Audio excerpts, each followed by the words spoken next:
Synopsis of the books of the Bible. 1st Chronicles. By JND Darby. All Scripture is given by inspiration of God, and is profitable for doctrine, for reproof, for correction, for instruction in righteousness, that the man of God may be perfect, thoroughly furnished unto all good works. 2 Timothy 3 verses 16 and 17.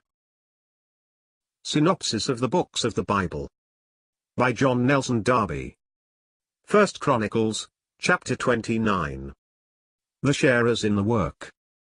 God would also associate the people with David in this willing service of the day of his power, and, even as they had been associated with him in his wars and conflicts, there are those who shall be so likewise in the liberality which he manifests towards the house of his God. They are at a great distance from him, it is true; it is, so to say, a superfluous thing. They have nothing to do with the wisdom that arranges and prepares, but they are allowed to share in the work. This favor is granted them, and their goodwill is acceptable to God, and it is also the fruit of his grace. David as leader of the people's praises.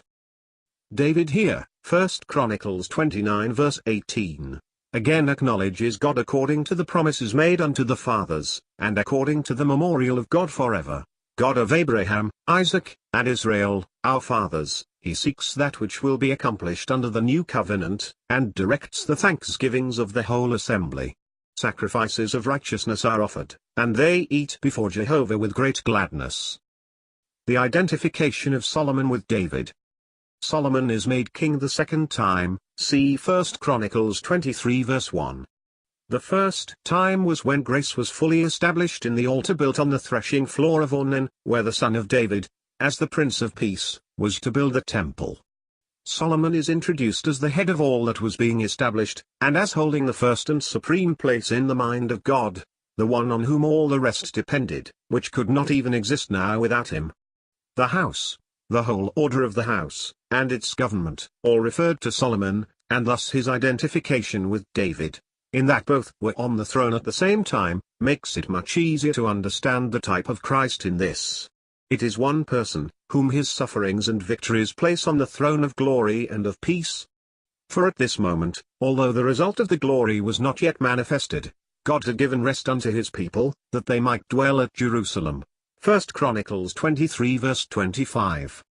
Solomon reigning in glory and peace. David now disappears, although it is he who puts Solomon in this position. That which we see, as filling the whole scene of royal glory, is Solomon himself reigning in peace over a willing people, who can offer these sacrifices of righteousness.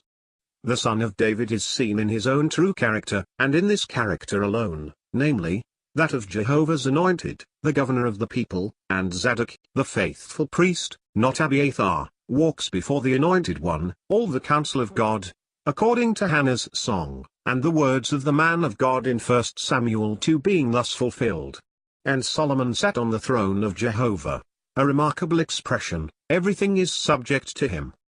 The thought and intention of God's Spirit in this book.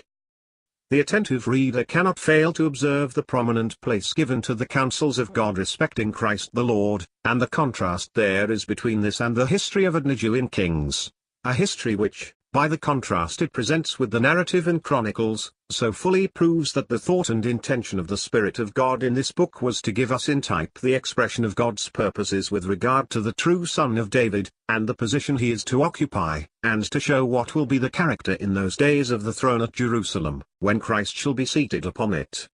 It will be the throne of Jehovah, and the royal majesty in Israel shall be such as has never yet been known. With reference to this, the book of Chronicles is full of instruction,